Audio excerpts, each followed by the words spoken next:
What's up, guys? Ivan here with getivan.com, and in this video I'm going to be showing you guys a cool trick on how to scrape Shopify websites using Scrapebox.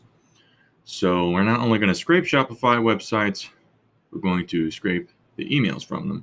I wanted to show you a brief example of something that I did recently. It took me a minute to figure out the right combination of things in Scrapebox to do this, and I actually fulfilled I think I've only done one order fully so far. I may have done another one. I don't remember actually now.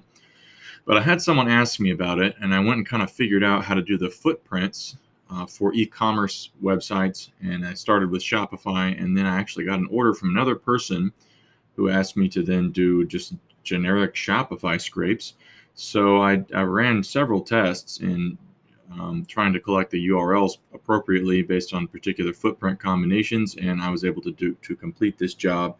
Here's one for 5,600 e-commerce niches, 200 results in Yahoo. So I think this is one of the final files. No, this is one of the main files that I did. Here's a general list of e-commerce footprints that I plan on collecting. So in the future, you should see some videos for all of these footprints as well. And then let's see here. This is like I did one for 10 e-commerce niches that actually hit local cities. So you can see 43K here. People say that e-commerce is not local. That is not true. Once I ran it with local cities, it's amazing how much more the list was expanded. And so you can see here that I combined these 10 niches with local cities with 5,600 categories and larger quantity results, and that gave me this final list. Let's take a look at this sample. So this sample is 26,000 emails that have been verified, valid emails across. So it's basically like 5,600 niches for 200 results for each of those keywords. So it should be 5,600 times 200. It's a pretty good number. Of course, those get knocked down for the duplicates. That's the number of URLs we're looking at. And then for the 10 niches, it'd be 10 times 43,000. So also quite large there. Anyways, that's just an example of something I did. Let's go over to Scrapebox here, and then we can kind of take a brief look at some of the methodology. So, for example, in the 10 to the cities, you would take a list of cities, and I'll put lists of these cities in my description below this video, and then you can basically permutate these keywords using this merge tag here. So then you just kind of grab these from the desktop, and it mashes those together. So this is kind of the long-term potential of this method, because I did a number of tests and variations, and this did provide me with a really large list. I must have done, actually I don't remember what I did for the number of results. I doubt that I did 200. That would be gigantic. That number that I did was just 1-to-1. So 430K for a 1-to-1 ratio, right? But of 10 keywords, but I probably did 30 results in that case, which would make it much, much larger. You can see the number of keywords here is pretty huge. But it's hard to say. I don't remember actually now. So we'll have to we'll try something smaller in a second to give you an example of the footprint, because you want to do this keyword, but then you also want to do a footprint up here. And I tried doing site, or no, I didn't do site. I did actually, it's in this drop down. Let's take a look at this drop down. No, maybe it's not in this drop down. It might be in another one somewhere. Let's see, is it in this one? Oh yeah, here it is. So it looks like I did broad match, I did exact match, and phrase match. I also did this site footprint. So basically the footprint is the CDN. So I'll open up a browser here and I'll show you this real quick. So if we, for example, did clothes, Fort Worth, Texas, and then did something like cdn.shopify.com. I think it's all over the place, but it'll return Shopify websites in general. Is pretty reliable. You just right click, go to view page source, and then what you want to look for is the CDN footprint. So you see here it says cdn.shopify.com. So that's the general strategy. Is with any given e-commerce platform, you just want to find something like the CDN or some sort of consistent thing to latch onto that's related to that platform in the page source of the e-commerce website, you know.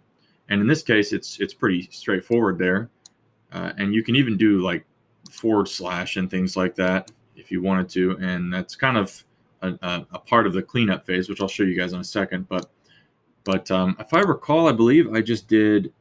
I don't like to use site operators that much anymore because I found that Yahoo and Bing really like throw up blocks when you use site operators. Sometimes it doesn't happen, but a lot of the times I've tried it, it does do that. So I've noticed it's okay to do like an exact match or even a phrase match, but really just the broad match. I've tested it and I've gone like 15 pages deep with those types of things, and it seems to work fine. Like every single result that I tested was a Shopify website, which is wild. But let's just do cdn.shopify.com up here in the footprint. And then let's not do this many cities. This is huge. Let's just do, and this is just 10 popular e-commerce niches: clothes, fitness gear, kitchen equipment, cosmetics, books, pet care products, rugs, musical instruments, supplements, toys. You know, I mean, there's a whole lot more you could do. This list is partially done from general web searches, but then it's also Google Shopping categories. I'll put a paste bin of this list below this video also, so that you guys can get this list. And so this comes from the Google Shopping region of categories. I broke it down to the very like end of the descriptions. So let's just grab a chunk of these, maybe, if we can. Let's grab a chunk of these. Well, let's do. No, that's not going to work. Let's try this, I suppose. And then I'll just create a random file here and throw these in there because you got to merge them, you know, together. Leave that footprint in there. Let's do top 5,000 cities by population, and then let's merge those with my random file. So that's 90,000 keywords. Geez, that's still large. Let's go ahead and do top 30 results, and let's start harvesting. I'll skip ahead to the point when it's finished. Should go pretty quickly. It's kind of I didn't start it.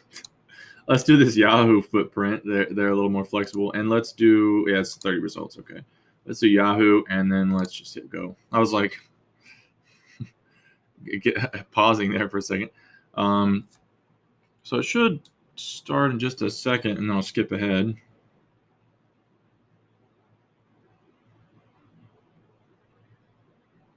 There it goes. Unleash the gates. Open the gates. Okay, I'm going to skip ahead.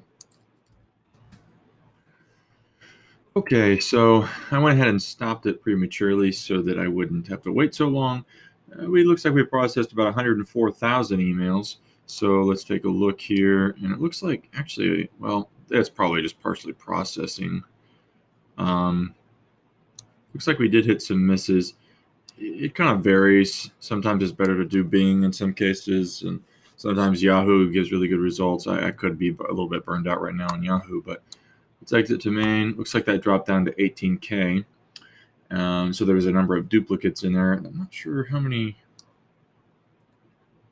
Who knows how many processed and you know which keywords processed. So those are pretty random. What was that? Waffle irons, wakeboard parts. What was that? Walk behind something other. Walking aid accessories, wall clocks, wall shelves and ledges, all sorts of random stuff and things. So anyways, once you have your sample, though, it was 18,000. So let's export this as just 1, 2, 3, 1, 2, 3. It should pop up here. And then you want to use this page scanner add-on so that we can confirm the Shopify footprint for the sample that we have. And it should still be in there. Let's make sure that we remove these duplicates. Yeah, those are removed. And let's go ahead and also remove entries which are not URLs. Entries when host is an IP. Let's also remove URLs with extensions. So that takes out all the images and things like that. So that's technically what we want to save there. Anyways, in the page scanner, we load the URLs from the harvester, and then under the platform mask, you edit this and deselect all of these. So set this to none, and then it looks like I set this over here. So let me check my. I'm pretty sure it's just the CDN with the forward and the backslashes, but I just want to check to make sure. Yeah, that's all it is. Super simple, right? So then you just add a new one. Or wait a second. So we're going to do boom to here, add, name this Shopify. Hit enter, and then scroll down. Should be there. Shopify, that's good. And should be saved. I'll click update just in case. Okay. Then close this, and let me check my settings here. Make sure this is at 200 maximum, then 15 and roughly 30. That's kind of my default, but you're welcome to try other things. I find that if you don't have your read timeout at least 30, you can run into a lot of problems in a lot of different areas of Scrapebox. So that should be good to go. Let's hit start. That should go pretty quickly. Let's go ahead and jump forward, and you can see boom, boom, boom. It's already detecting all kinds of things, and most of them will be Shopify footprints. But let's jump ahead to the final results. Okay, so it's 100% finished, and looks like some of the threads are locked up. Let me see if I can. It regularly locks up. Let's go ahead and well, let's check the add-on sessions. Is page scanner, so it should be it's our looks like it's empty. This is page scanner, right? Page scanner. Okay, so I guess it's locked up. Let's try to force it to close, and hopefully it'll push the results into the file. Yeah, it did. Okay, so push those in. You got to do this all the time. If you haven't figured that out yet, you got to constantly force shut down processes with Scrapebox. Let's go ahead and do we want to we'll process these in here. So let's drop these results here. So it looks like it only dropped down by about 1,000, so that's pretty good. Let's remove duplicates. Okay, that's good. I'm gonna go ahead and export these to really the same 123 file.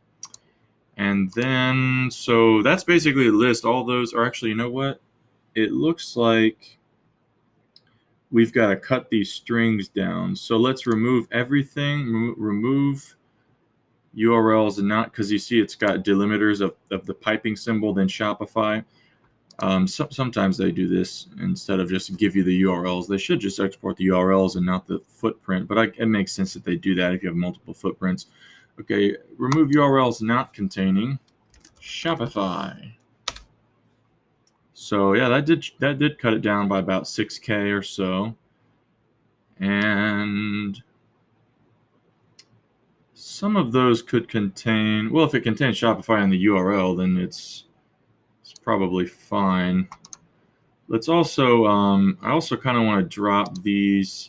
I've been dropping the e-commerce ones down to the root domain because there's no reason to have a lot of duplicate URLs when it comes to e-commerce. You really just want the main, you try to go for the main homepage or, some other page perhaps, but you don't. Sometimes if you scrape a large amount of data, there can be duplicate URLs, because there's obviously multiple products. So this is one of those cases, not like necessarily with the service side of things where you're scraping directories. In this case, you're kind of going straight to the Shopify websites through the footprint. And so let's go ahead and trim URLs to domain. Let's try trim to root. Yeah, that worked. I'm not totally clear why trim URLs to domain level, trim to roots. Kind of sounds like the same thing. I need to figure that out. Let's see, what is this? Okay.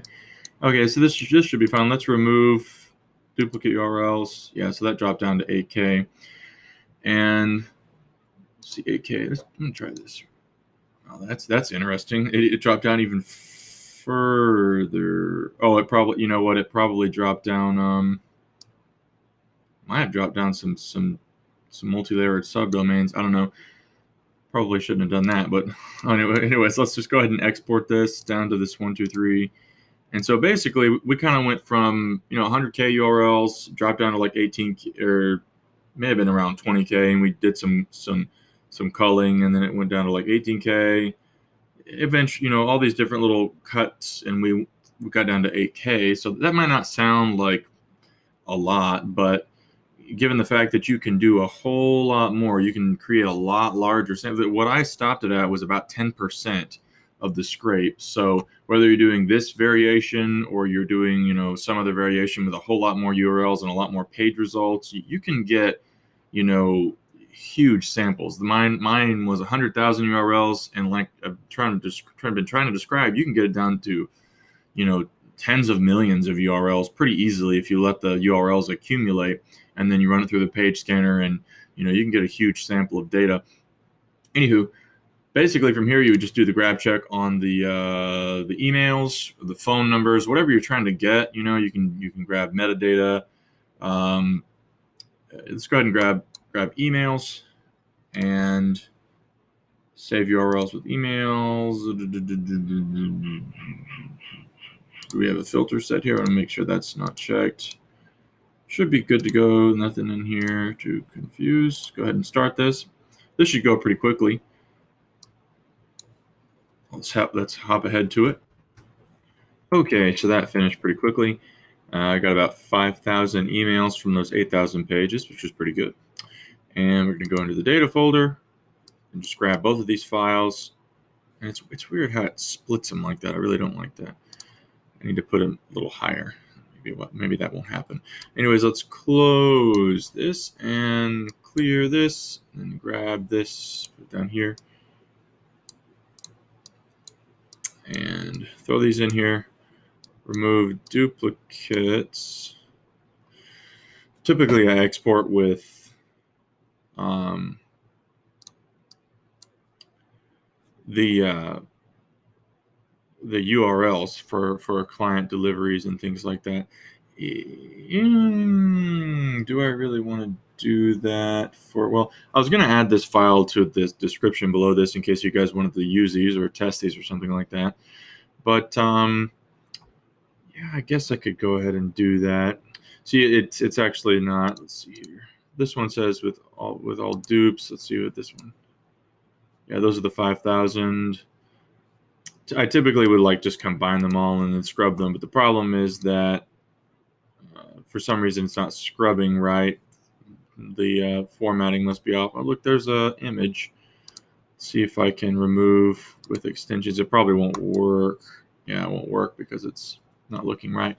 Anyways, once you got your emails, you basically want to take them to whatever your email verification tool is. So I am going to export these as, see here, 456, and copy this file over into my email verification. So I will hop over there and then hop back real quick.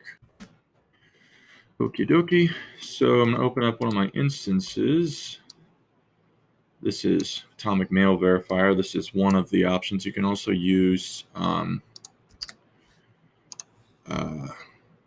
what's it called? Glock by AEV. I've tested them both, and they both come out to relatively the same results. I'm also kind of thinking of flirting with the idea of maybe seeing if I could recreate this process, because I kind of like it to be sped up a bit if possible and have my own independent thing I don't have to pay for. But let's go ahead and open this up with Notepad++, and we need to clean the syntax errors before we run the email verification. So let's change the encoding to ANSI, and then scroll down to the bottom.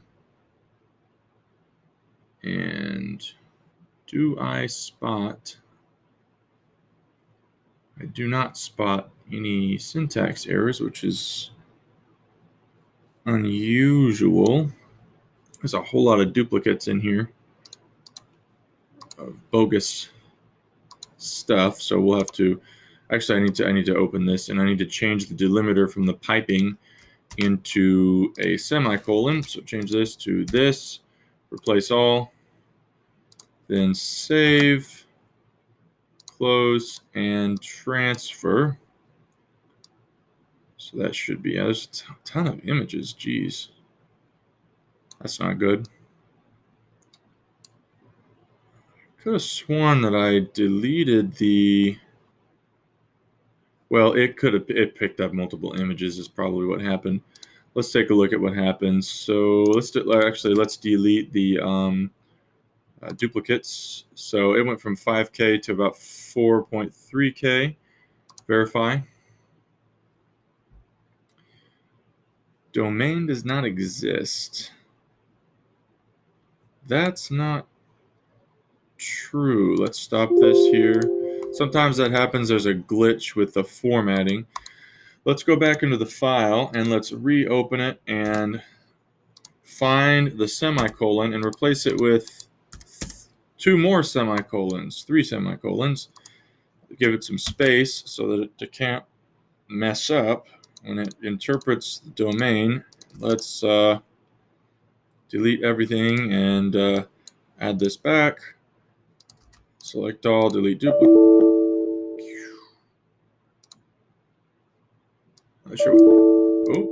Not sure what's going on there. Huh. Let's close this instance.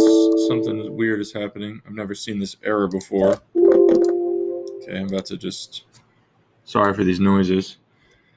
I'm about to just shut this program down. There it is.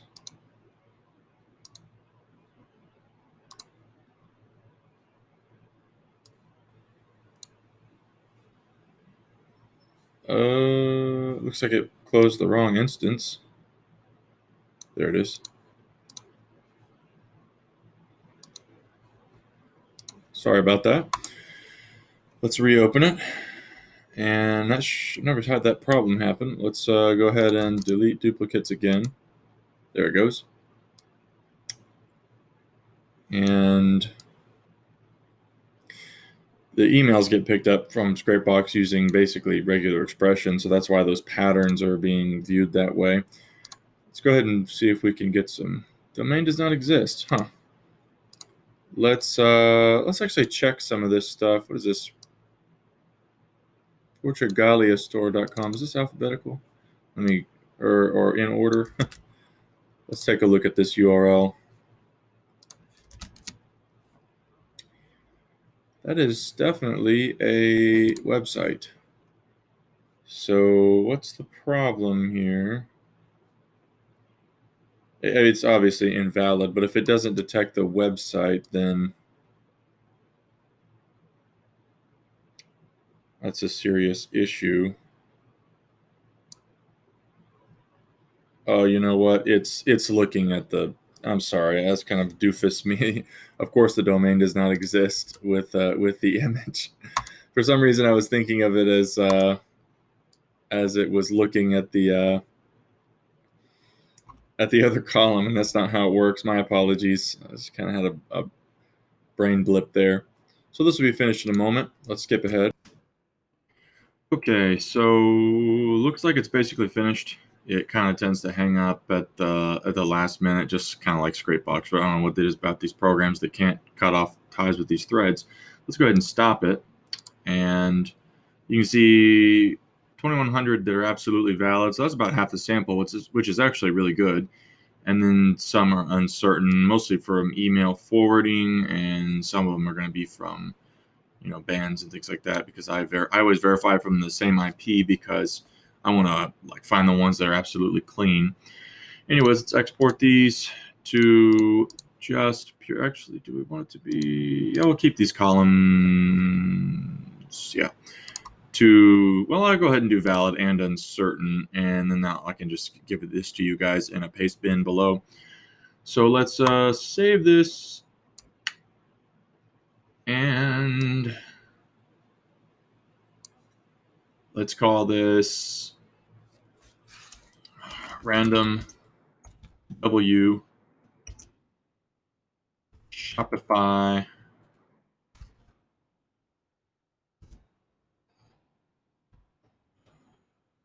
or let's see, random W keyword e-commerce keywords USA. Let's say 5K. Let's say 30R for 30 results, 5K for the towns. Should be 5KT.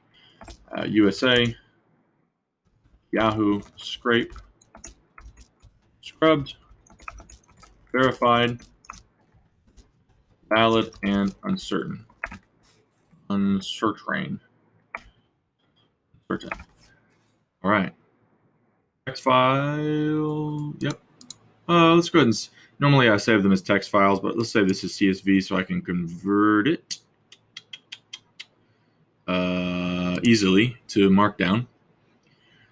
So that should be good. Is it? Yeah, it's down here. I'm gonna put this up here, and then let's go ahead and delete this. Minimize. Copy this over. Come over to drop this into my file, and then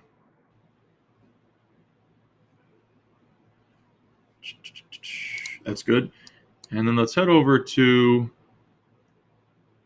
open up my little CSV to Markdown converter.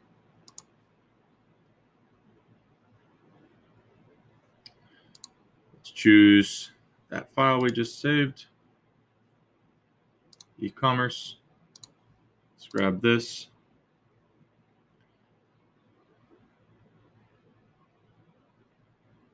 And it's just awesome how this thing is so fast. I just discovered this recently. Let's copy this to my clipboard. And let's actually open up a paste here. Paste bin. New paste.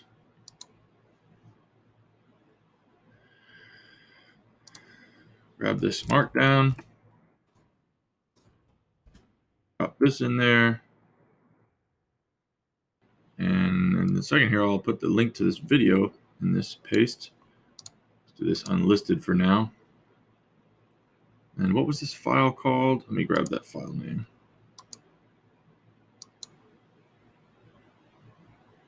Oh, you know, I didn't even put Shopify in this. Shopify URLs is where this goes. A little bit late, but oh well. I'll just call this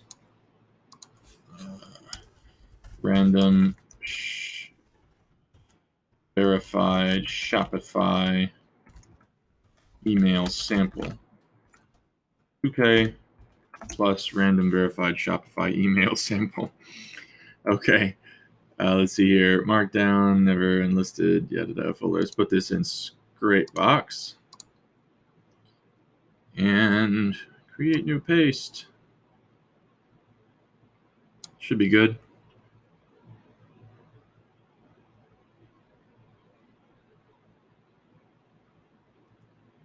There we go. All right, so there it is. I'll send this to you guys, and hopefully you can take a look at it in your own time and just check some of those sites and maybe check some of those emails out. But that's pretty much it. I know this was a whole lot involved here, but I just wanted to show you guys how easy it was to, mash in some e-commerce keywords, some product-related keywords, throw in a Shopify footprint, and maybe some locations, or increase the number of results. There's a little bit of flex into some of the variations you can do, and you can get emails really quickly, contact information really quickly, and you can verify it really quickly. And I mean, just within the course of this video, over a short period of time, I was able to get 2K valid emails. Super easy to do if you've got Scrapebox. And you check out my other tutorials in this playlist. I have a playlist for Scrapebox on my channel where I add all my Scrapebox videos. There's all kinds of instruction on how to set up Scrapebox, configure the settings, get the good proxies, set up a VPS, and so on and so forth, and so on and so forth. So check out that content. Make sure to like, comment, and subscribe. Appreciate you guys watching, and I'll catch you in the next videos on setting up other footprints for other things in e-commerce. And I'm going to do some videos on harvester configurations. So I'll catch you in the next videos, guys. Thanks. Bye-bye.